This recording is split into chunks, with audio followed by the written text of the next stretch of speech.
El desierto de la muerte, Ciudad Juárez. Desde hace algunos años se están realizando excavaciones en pleno corazón de la Ciudad de México y los resultados arrojan continuamente sorpresas y hallazgos maravillosos y tétricos. Bajo los suelos que separan el Palacio Presidencial y la Catedral han empezado a surgir miles de cráneos y piezas óseas. Son los restos de víctimas sacrificadas en tiempos del Imperio Azteca. Muchos de ellos, según los expertos, pertenecían a niños de entre 4 y 6 años, perfectamente conservados por las condiciones geológicas de esta gruta subterránea. Presidiendo el tétrico escenario, se descubrió una talla de madera erguida, el dios Mictlantecutli.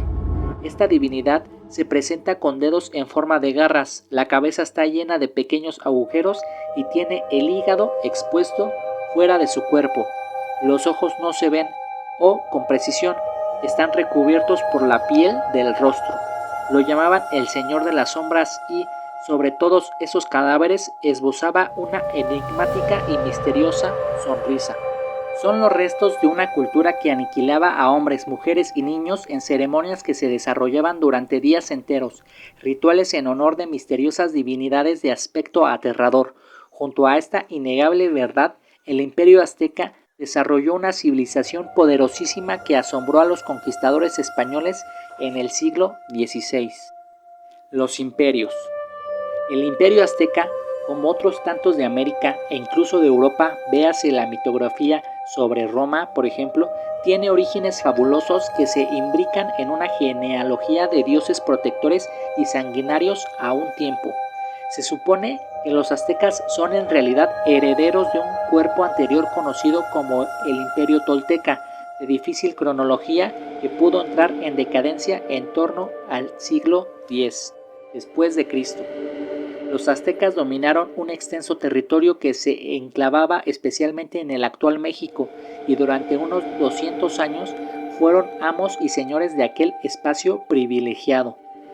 Herederos de la sabiduría tolteca, desarrollaron todo un conglomerado de habilidades relacionadas con la medicina, la agricultura, la arquitectura, la escritura, la imaginería, etc. Pero todas estas disciplinas se basaban en una principal: la astronomía. Aunque los españoles que conquistaron aquellas tierras estaban poco dispuestos a admitir la grandeza del Imperio Azteca, sí valoraron sus riquezas y en alguna medida su imponente desarrollo intelectual. Sin embargo, los conquistadores y los aficionados que nos acercamos hoy a esa cultura encontraron una profunda contradicción entre la magnificencia de su civilización y los sanguinarios rituales de los templos. Cada cierto tiempo, siempre de acuerdo con los designios de los sacerdotes, se llevaban a cabo horrorosas ceremonias sangrientas en las que se sacrificaban a mujeres, hombres y niños en honor de sus misteriosas divinidades. Se asegura que los dioses del panteón azteca necesitaban beber sangre constantemente, y todo esto ocurría en los templos y en las pirámides que los conquistadores llamaron del horror. Bernal Díaz del Castillo es uno de los grandes cronistas renacentistas y autor de la singular Historia verdadera de la conquista de la Nueva España, publicada en 1632. Este soldado participó personalmente en la conquista de México y estuvo a las órdenes del mismísimo Hernán Cortés. En su historia, Bernal Díaz del Castillo no deja de sorprenderse ante esos rituales que, en la cultura europea, resultaban bárbaros y horrendos. Yo, Bernal Díaz del Castillo, afirmo que lejos de las costas de lo que llamamos México, descubrimos países densamente poblados, donde se construían casas de cal y canto y se adoraban a dioses a los que sacrificaban muchos seres humanos. Había una placeta donde ponían a los tristes indios para sacrificar, rodeados de malas figuras y de la mucha sangre derramada aquellos días. Vimos cosas tan admirables y terribles al mismo tiempo que hoy no sabemos distinguir si eran sueño o realidad. Huesos del desierto. La hipótesis estremecedora que se está planteando en la actualidad es que aún hay seguidores de aquellas divinidades en México. En este país, como en Perú, no falta quien desee recobrar aquel espíritu misterioso y sangriento. Esta inconcebible posibilidad resulta aterradora, pero ciertos sucesos obligan a plantearla. Como se sabe, en una zona de México, Ciudad Juárez, están ocurriendo episodios criminales para los que no parecen encontrarse explicaciones solventes y definitivas. Se habla de 300 mujeres muertas desde 1993 y en torno a 4,000 desaparecidas. Los cadáveres o los restos de cadáveres que se han encontrado son mujeres en su mayoría. Aparecen con mutilaciones y símbolos que podrían recordar a aquellas víctimas del siglo XVI. Aparecen 8 cadáveres de mujeres ejecutadas en Ciudad Juárez. Titulares como el precedente son constantes en la prensa mexicana y, por desgracia, son tan habituales que apenas saltan a las portadas de los rotativos del mundo. Las autoridades desarrollaron algunos planes de seguridad, pero las desapariciones y los asesinatos parecen haber entrado en una espiral incontenible. Cada día aparecen más mujeres muertas, muchas de ellas mutiladas con extrañas simbologías. Todo esto está ocurriendo en Ciudad Juárez, una población de 1,5 millones de habitantes, en el desierto que se extiende en la frontera entre Estados Unidos y México, un lugar problemático y donde parece darse una cierta aparente impunidad ante el crimen, lo cual ha permitido que las estadísticas de asesinatos, secuestros y desapariciones hayan aumentado alarmantemente. Los expertos empiezan a hablar de los misterios que se esconden detrás de las matanzas de Ciudad Juárez. La historia es digna de los relatos de terror más gore, pero es dramáticamente real. El paisaje es aterrador.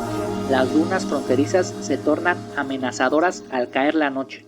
Nadie sabe quién está sacrificando a decenas de mujeres cada semana, quién las desmiembra y las entierra en fosas cubiertas por la arena o las abandona en el desierto. Aparecen cuerpos mutilados entre los montículos, cadáveres de jóvenes violadas y salvajemente asesinadas. 300 casos en los últimos años, crímenes sin solución, sin culpables, sin sospechosos, envueltos en el denso silencio del desierto. Ante semejante carnicería, asociaciones populares y grupos de derechos humanos han alzado la voz ante la presunta impunidad con que operan los criminales. Están molestos porque entienden que se han corrido una implacable cortina de silencio en torno a este macabro asunto, pero los cuerpos de las víctimas claman al cielo. Se encontró una fosa con 11 de ellas. A veces parecen responder a un modelo o canon, y muchas están mutiladas hasta el punto de que algunas les han cambiado el rostro, les han arrancado la piel y les han puesto las caras de otras mujeres. Esto permite hacerse una idea del tipo de individuos a los que nos estamos enfrentando. Judith Torrea Oiz, una valiente periodista navarra, lleva 5 años viviendo en la frontera y nos explica la angustia de las madres que se ven obligadas a vagar por los desiertos en busca de algún resto de sus hijas desaparecidas. Una mano, una prenda íntima, una cabeza, y siempre son personas particulares, no las autoridades, las que encuentran estos restos en parajes inhóspitos, y la estadística sube y sube. Judith ha visto cómo todos los domingos a las 7 de la mañana esas mujeres recorren la ciudad y los contornos buscando los despojos de sus hijas. Van con la esperanza y con el temor de encontrar algo que pudiera pertenecer a sus hijas. De todos los cuerpos y restos que se han descubierto, ninguna ha sido descubierta por las autoridades. Han sido descubiertas por grupos y personas que pasaban por un lugar y descubrieron huesos o restos, nunca por las autoridades. Esther Chávez Cano es la directora de Casa Amiga, una asociación de mujeres que trata de dar voz a esas familias que han perdido a sus hijas en horribles circunstancias. Las chicas, las jovencitas que aparecen muertas, se encuentran en terrenos baldíos, en el desierto, en zonas muy alejadas. Son muy jóvenes, son violadas, torturadas, en muchos casos mutiladas, y eso es diferente a otro tipo de crímenes. Se les cercena el seno derecho y a veces el izquierdo. Es brutal y, aparentemente, eso se lo hacen en vida. No hay palabras para describir esos actos, esa brutalidad, esa deshumanización. No sé cómo estas mujeres pueden seguir viviendo recordando las últimas horas de angustia de sus hijas. Creo que la muerte fue la salvación para ellas, para descansar.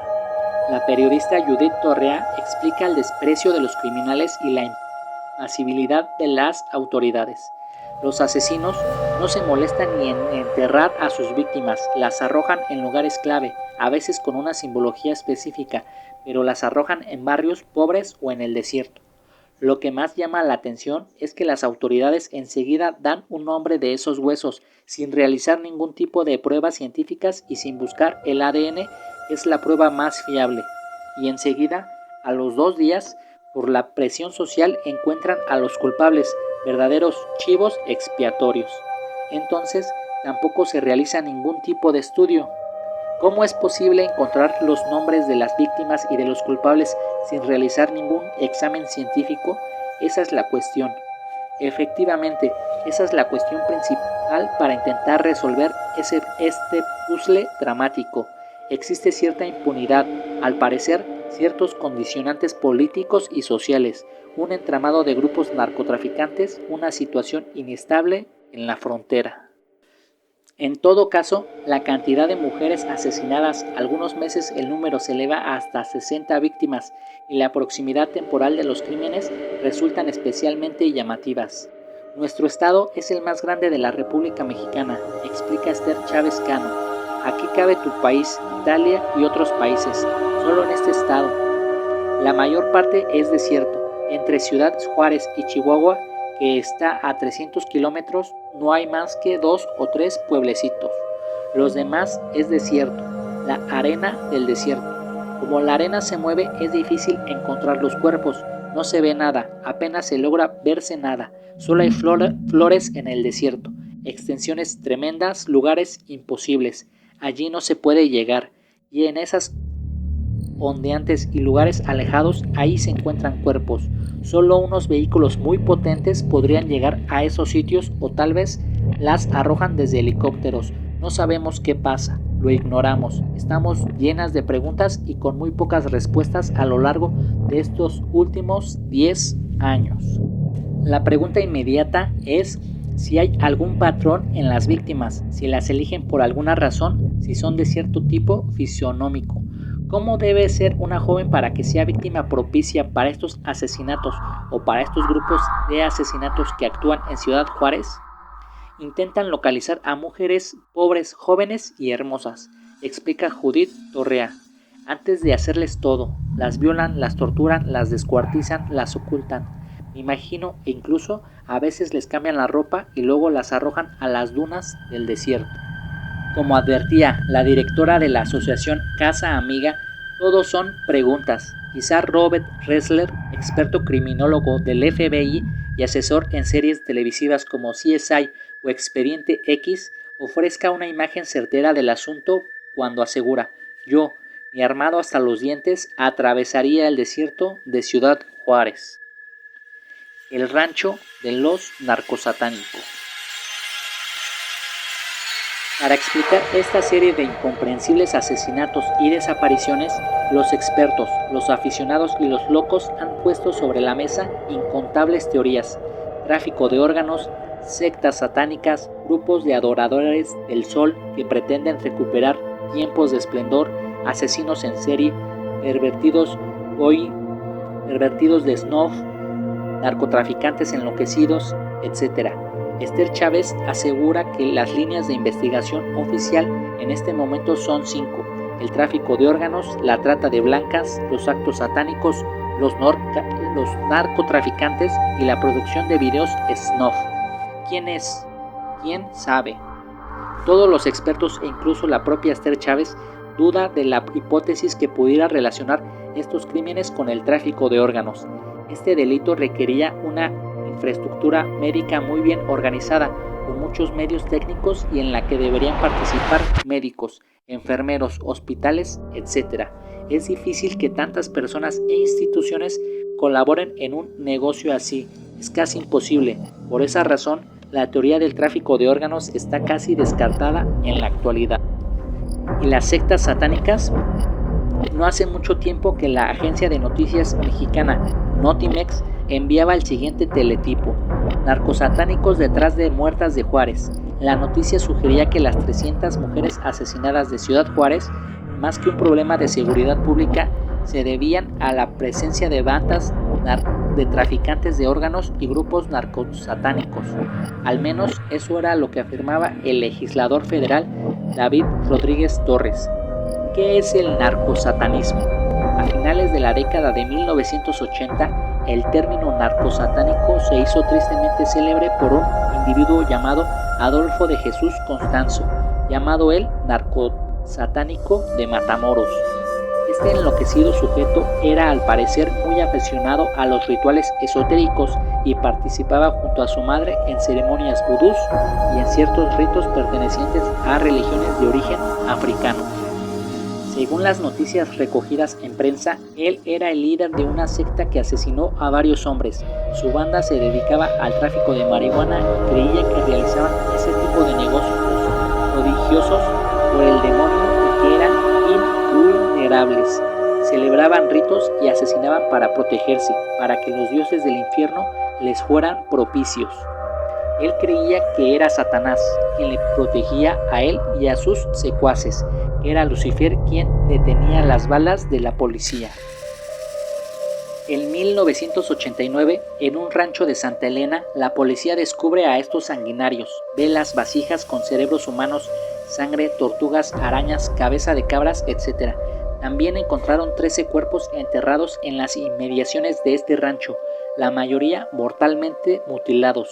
A algunos de ellos se les habían extirpado el cerebro, a otros les habían arrancado huesos de la columna vertebral con los que presumiblemente habían hecho amuleto. Otra hipótesis, como se ha adelantado, consiste en que estas jóvenes sean asesinadas con el único fin de grabar su muerte en video. Estas son las snuff movies, argumento principal de la primera película de Alejandro Amenábar Tesis de 1996. En principio, este tipo de filmaciones parece que forman parte de leyendas urbanas. Sin embargo, hay quien afirma que estos videos realmente se ruedan, se comercializan y se venden. Algunos investigadores y responsables judiciales de Ciudad Juárez hablan de la posibilidad de que se rueden en pleno desierto. Santiago Camacho, nuestro experto particular en conspiraciones, recuerda que hace años un director de cine llamado Franz Hernán ofreció una recompensa de $1 millón a quien le mostrara una de esas películas snuff. Nadie presentó material alguno. Sin embargo, se sabe que hay películas en las que se han filmado asesinatos y torturas. Muchos de los asesinos en serie han sido capturados en Estados Unidos con filmaciones de sus propios actos criminales. No las comercializaban, pero las tenían. Se sabe que el Shah de Irán se complacía viendo las películas de torturas de su policía secreta. Sería inocente pensar que este tipo de filmaciones no existe en algunos circuitos muy restringidos y que pueden estar circulando, concluye nuestro compañero. Entonces, ¿no es una leyenda urbana? Pero, si es real, ¿por qué la policía jamás ha desarticulado ninguna banda y por qué no han encontrado material que lo confirme? Al parecer, la parte legendaria del negocio de las snuff movies afecta a la comercialización, es decir, según Santiago Camacho, las películas existen, las películas se ruedan, pero suelen ser para consumo propio de la banda de depravados que se dedica a esas cosas. Y respecto a la posibilidad de que en Ciudad Juárez se estén rodando este tipo de películas, conviene recordar una casualidad sorprendente.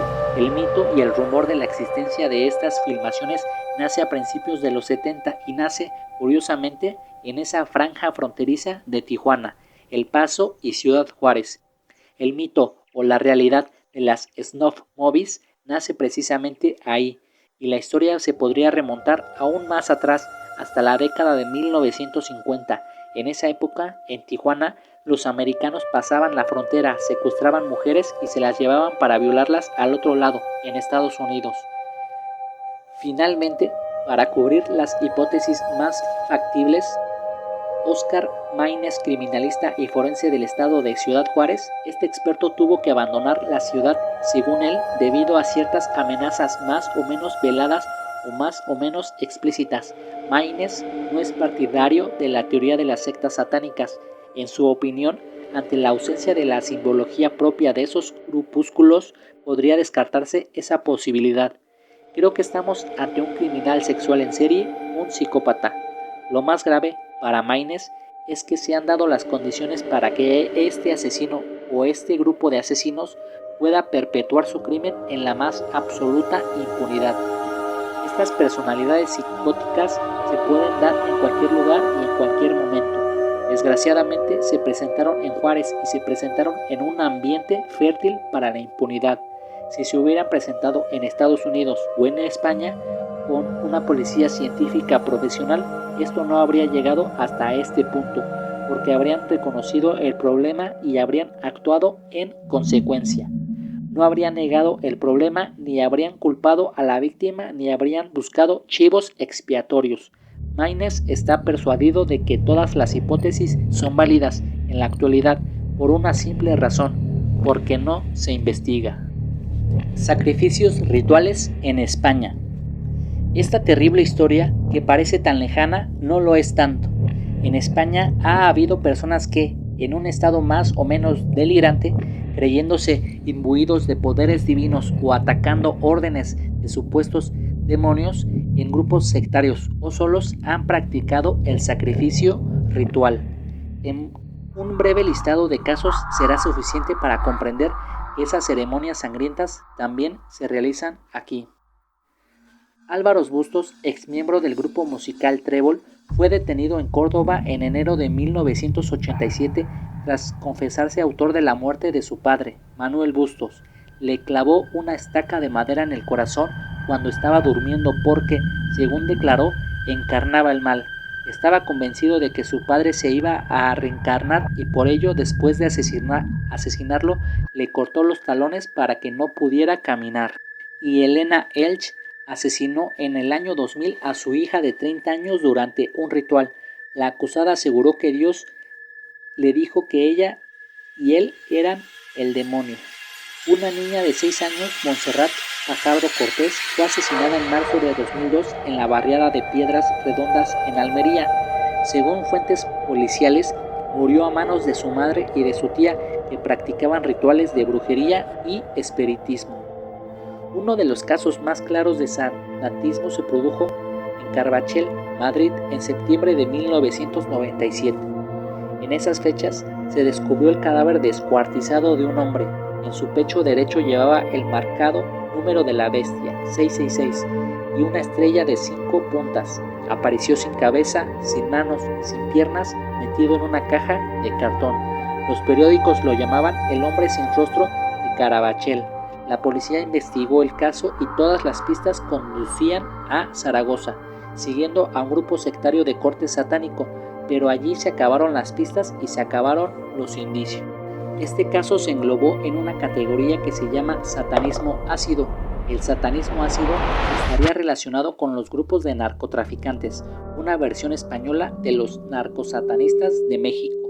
En los ajustes de cuentas entre bandas de narcotraficantes, en vez de hacer una corbata colombiana, cortar el cuello y sacar la lengua por la tráquea, los satanistas ácidos se dedican a hacer rituales aprovechando las religiones o la religiosidad o los cultos espirituales afro-cubanos. Finalmente, cabe recordar un caso dramático que afectó a un español, aunque el crimen no se produjo en España. Es el caso del joven torero español José Tomás Reina Rincón. Fue asesinado en Perú en junio de 2002 y los forenses dijeron que el método era el propio de un ritual. El abogado Marcos García Montes, que condujo el caso, explicaba en qué condiciones había aparecido el cadáver del joven. El cadáver venía eviscerado, sin vísceras, y no tenía ni cerebro ni cerebelo, y en el tórax y abdomen nada, es decir, ni cerebro, ni cerebelo, ni hígado, ni pulmones, ni riñones, ni estómago, etcétera, etcétera. Habían metido papeles, páginas amarillas en la cavidad craneal, en el cuerpo, en la parte superior del tórax y en la mitad del abdomen venía relleno de serrín. Aunque se han dictado algunas sentencias y hay algunos individuos en la cárcel, el caso sigue abierto y de hecho sin resolver. Este recorrido por los rituales de sacrificio en México permite descubrir una corriente que, desde los albores de la civilización, llega hasta nuestros días. Hombres sacrificando hombres a sus dioses. Puede que todo se reduzca finalmente a asesinos psicópatas, a ajustes de cuentas o a rituales de sectas enloquecidas, pero aquellos espíritus que derramaban sangre humana en los teocalis aztecas parece seguir viviendo en México, en Perú, en España y en otros muchos lugares.